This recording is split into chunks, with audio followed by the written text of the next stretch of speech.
Ever think about like all of those planes up there and how they Yeah. actually like get around up there? Yeah. It's mind-boggling. Yeah, it really is. There are a ton of planes up there all the time. I mean, today we are diving into the FAA's Instrument Flying Handbook, specifically Chapter 1 on the National Airspace System. So consider this your crash course on how this invisible highway system in the sky is organized and how pilots use procedures and charts to navigate it. It's really a fascinating system that has really evolved over time as, air traffic has grown and grown and just to make sure things stay safe and efficient up Yeah, I there. was going to say, because I was thinking, like, is it just one big open sky? You'd think so, right? I would think so. But it's not. No. Okay. In the US airspace, it's divided into 7 distinct classes. 7. Wow. Okay, I had no idea. So what's the logic? Why 7 different classes? Well, just like we have different roads. We've got highways for high-speed travel, city streets with traffic lights, and then those quiet back roads. Airspace classes work in a similar way. They separate aircraft based on altitude, speed, and the complexity of the operations. It's kind of just like different Yeah, different rules of the road. rules of the road. Yep. I think And so that's how we reduce the risk of collisions and streamline that flow of air traffic. Imagine the chaos if a small, slow-moving plane accidentally crossed paths with, a huge jumbo jet at high altitude. oh yeah, that would be not good. So these classes help create order, predictability. Yep, exactly. Okay, so walk us through these. Like, what makes each one unique? Okay, so let's start with Class A airspace. Okay. This is the airspace above 18,000 feet. Think of this as like the express lane for commercial airliners, high-performance aircraft operating under Instrument Flight Rules, or IFR. Okay. It's all about precise navigation using instruments and constant communication with air traffic control. So Class A is definitely for the IFR pros, where they're really relying heavily on their instruments and ATC. What about for those of us who like to fly by the seat of our pants, or I guess by what we can see out the window? Right, so that's what we call visual flight rules, or VFR, where pilots are primarily navigating by sight. But even with VFR, there are still airspace classes. Okay, so as we descend from Class A, we encounter Class B airspace. This is typically found surrounding busy airports, think like major international hubs, and it's kind of like an upside-down wedding cake with layers that are protecting the airspace around those high-traffic zones. Ah, like those layered rings you see on the aeronautical charts. Exactly. Okay. So those layers, they're there to really manage the flow of aircraft arriving and departing the airport. Okay. And pilots that are operating in Class B airspace, they must have clearance from air traffic control, adhere to these strict altitude and speed restrictions, and they have a transponder that's broadcasting their position. And all of this is to keep things running smoothly and safely, even in incredibly congested airspace. Yeah, I bet things can get pretty intense up there, Oh, yeah. especially around, like you said, those major hubs. Yeah. What about an airport that's less busy, like a regional airport or one that serves a smaller town? Okay, so that's where we get into Class C and Class D airspace. Class C airspace surrounds mid-sized airports that have radar services and a control tower, while Class D is for those smaller airports that have a control tower but maybe not radar coverage. Okay. Both require two-way radio communication with air traffic control, but the procedures and requirements are less stringent than Class B. Gotcha. So it's all about scaling that level of control and communication based on the complexity of the airport. Exactly. Okay, cool.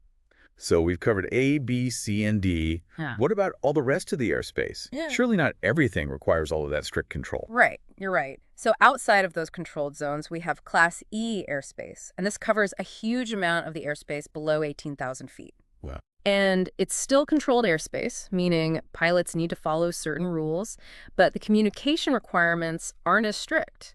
Think of it like the airspace for those long cross-country flights where you're cruising above the hustle and bustle of the airports and the busy metropolitan areas. Oh, so kind of like the open road, but of the sky, Exactly. where you can enjoy the scenery and, stretch your wings a bit. Yeah, exactly. Okay. And then for those who like to fly low and slow, maybe to take in the sights or practice maneuvers, there's Class G airspace. Okay. This is uncontrolled airspace, Okay. meaning pilots have more freedom, but with that freedom comes increased responsibility. I would think so, yeah. They have to rely on visual scanning, establish procedures, and good judgment to maintain safe separation from other aircraft. So uncontrolled airspace. That seems like it would be a recipe for disaster, especially with so many aircraft in the sky these days. It sounds like it would be right, but think of it like navigating a busy hiking trail. There's no central authority that's directing your every step. But there are established trails, common courtesy among hikers, and, a shared understanding of how to avoid collisions. Yeah. Pilots operating in Class G airspace, they need to be extra vigilant, but they also enjoy a certain degree of freedom and flexibility. I'm starting to get a clearer picture of how this airspace system works. So we've got our 7 classes, each with their own set of rules and procedures. Yes, and keep in mind that this is a very high-level overview. The Aeronautical Information Manual, or AIM, dives into a lot more detail for those that want to learn more about the nuances of each airspace class. But before we get lost in the weeds, let's talk about those special zones within those airspace classes. Yes, the special zones. Yeah. Okay, those sound intriguing. They are. What can you tell us about those? Yeah, so think of these special zones as like different neighborhoods within a city, each with its own character and regulations. Okay, I like that. So like special areas that have a really specific purpose. Exactly. Okay, so what kind of zones are we talking about? What makes them unique? Okay, well, we've got prohibited areas where flying is totally off limits. Okay, And this is for reasons like national security. makes sense. Typically, these are around sensitive military bases, government facilities, or critical infrastructure. Imagine a no-fly zone over the White House or a nuclear power plant. Right. Pilots know to avoid these areas entirely. Yeah, because I imagine the consequences of entering one of those zones Pretty severe. are pretty huge. Yeah. What about restricted areas? Are they a bit more lenient? Restricted areas, they do allow some flights, but there are tight restrictions and often only during specific times. Think of a military training area where they've got fighter jets practicing maneuvers, or an area where they're testing experimental aircraft. Right. Pilots need special permission to enter these zones, Okay. and they've got to follow strict procedures to avoid conflicts. I bet there's some pretty interesting stories about what goes on in those restricted areas. Oh, there are. A lot of them are classified, though. Right. But I can tell you about a time I was flying a small plane near a restricted area, and I had to make a quick detour because of a military exercise that popped up. Oh, wow. Okay. Yeah, it was a little unnerving to see these fighter jets screaming past, but it also highlighted how important it is to respect those boundaries. Yeah, for sure. Stay informed. Hmm. What about areas that aren't necessarily restricted but still pose potential hazards? Okay, yeah, so that's where warning areas come in. These zones often extend outward from U.S. coastal waters, and they might involve things like live fire military exercises or missile testing. Oh, wow. Okay. So the U.S. government doesn't always have sole jurisdiction over these areas, but they still issue warnings to pilots Okay. about potential dangers. It's like a proceed with caution sign. Gotcha. So it's kind of up to the pilot's discretion whether they want to fly through there or not. Okay. What about zones that are specifically dedicated to military training? Okay, so those are called military operations areas, or MOAs. Okay. These are clearly marked on aeronautical charts. Okay. And they provide airspace for military training activities. Instrument flights can sometimes be routed through MOAs with careful coordination, Okay. but it's generally best for civilian pilots to just steer clear. Yeah, I can imagine why. You wouldn't want to be in the middle of a dogfight. No, not at all. Not at all.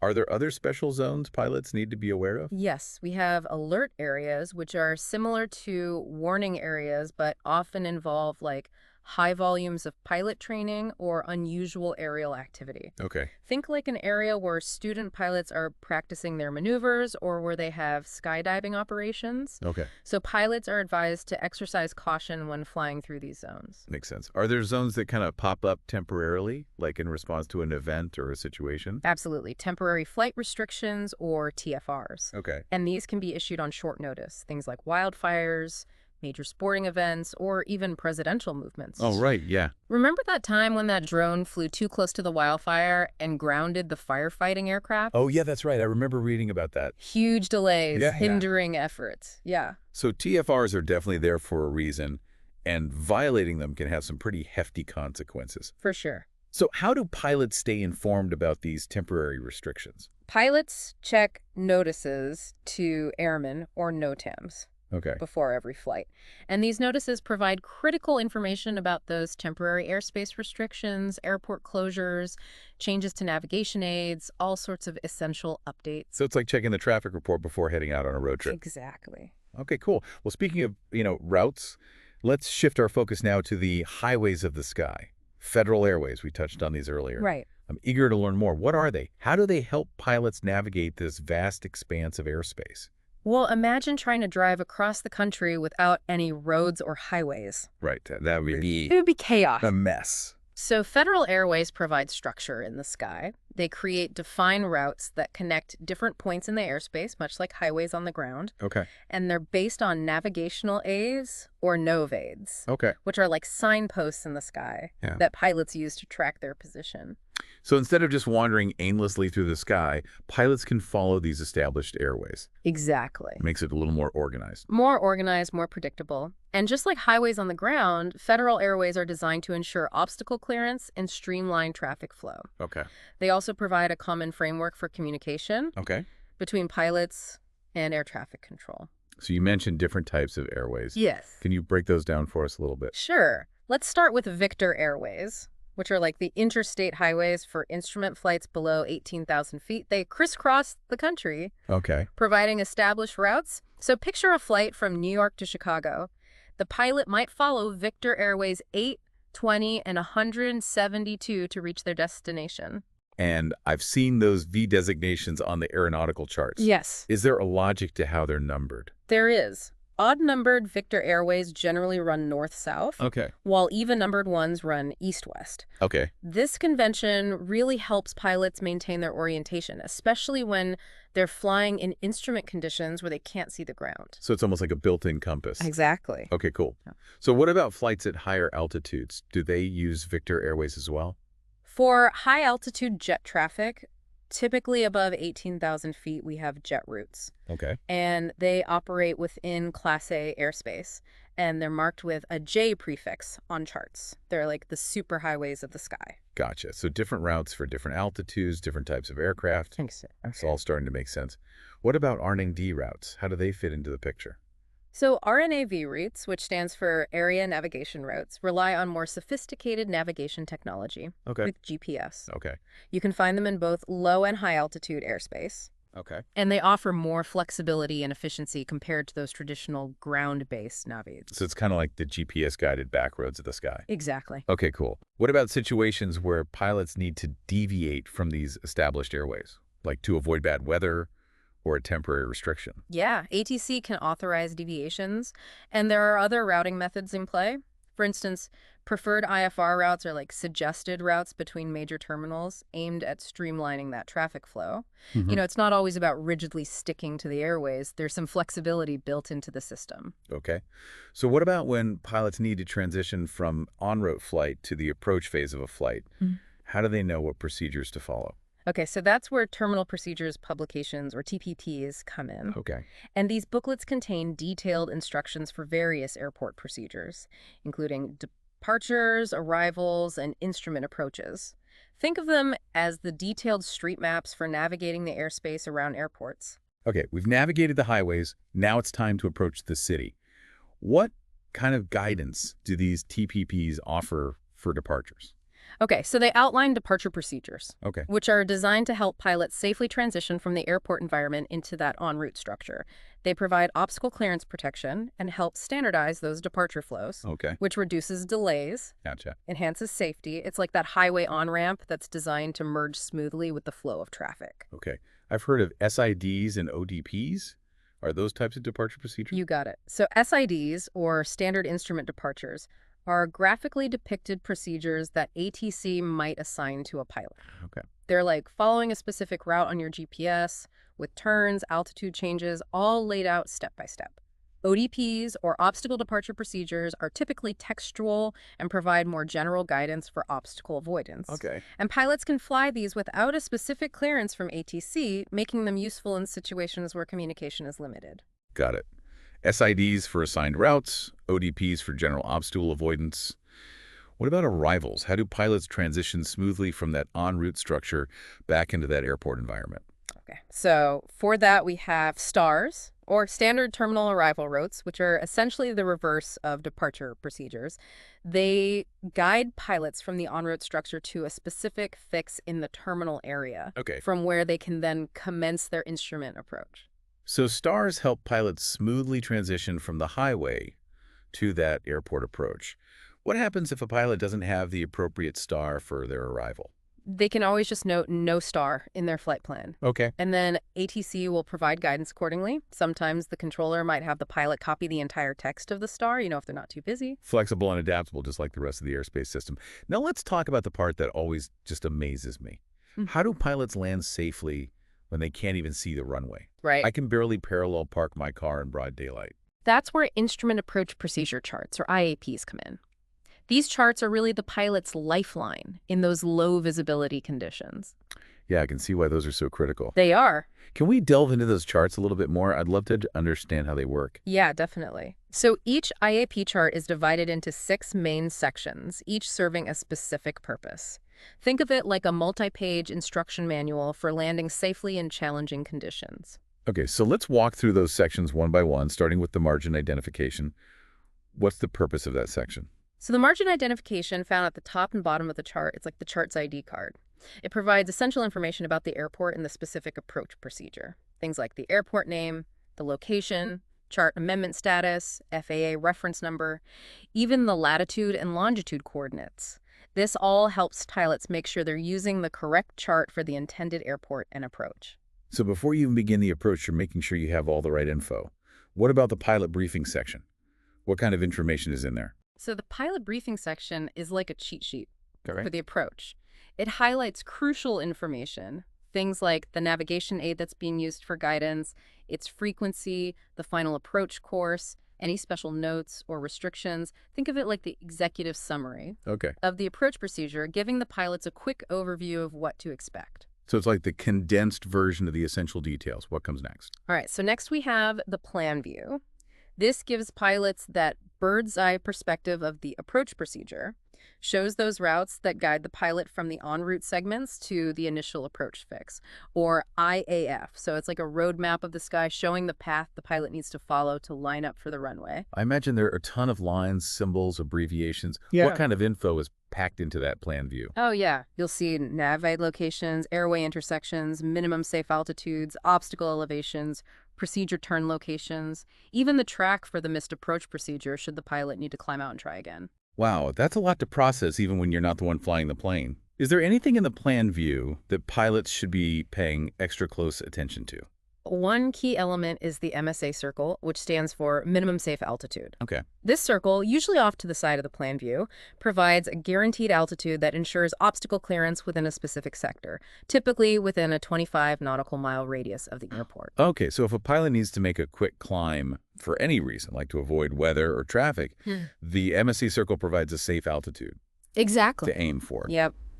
It's a huge safety feature, especially in situations where you need to make a rapid decision. Okay, so we've got our bird's eye view from the plan view. Yeah. What about the profile view? What does that show us? So the profile view depicts the approach from the side. Okay. It illustrates the vertical path, altitudes, distances, and fixes along the way. Think of it as like a side view diagram of a roller coaster. It helps pilots visualize that descent path and understand those altitude requirements at various points during the approach. So it's all about managing that descent and making sure the aircraft is at the correct altitude at each stage. Exactly. What are some things pilots need to be looking for in the profile view? Okay.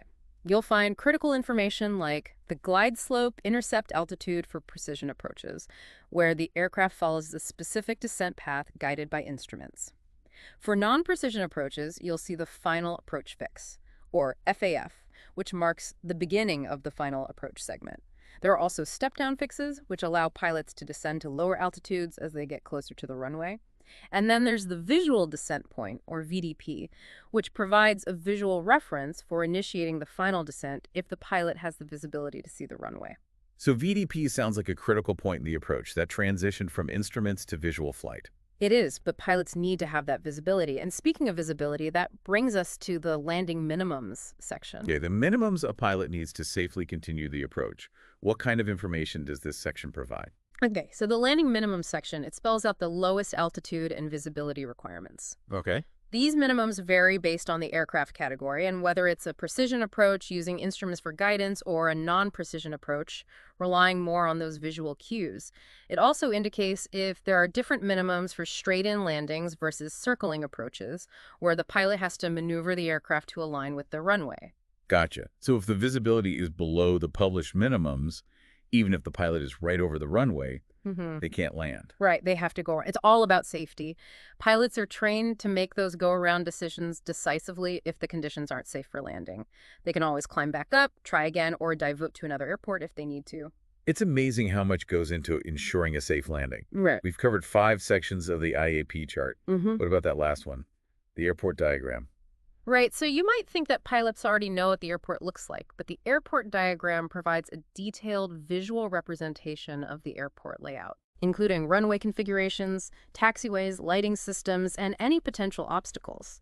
Think of it as a zoomed-in view of the airport environment, helping pilots orient themselves, especially in low visibility. So it's like having that detailed map of the city streets, guiding the pilot from the runway to the gate. Yeah, exactly. It helps prevent confusion and ensures a smooth transition from the air to the ground. Well, we've covered a lot of ground today. We have. Or should I say airspace?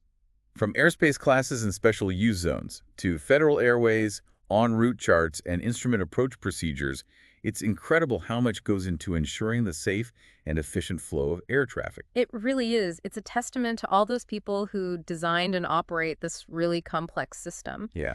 And while it might seem daunting, remember that pilots undergo rigorous training and they're constantly honing their skills to ensure the safety of every flight. Yeah, that's a good point. The next time I'm looking out the window at 30,000 feet, I'll have a whole new appreciation for those invisible highways in the sky and the skilled professionals who are guiding us safely to our destinations. And whether you're a pilot or a passenger, the next time you fly, take a moment to just marvel at this incredible system. It keeps us connected, allows us to explore the world from above. Thank you so much for joining us on this deep dive into airspace. We hope you found it as fascinating as we did.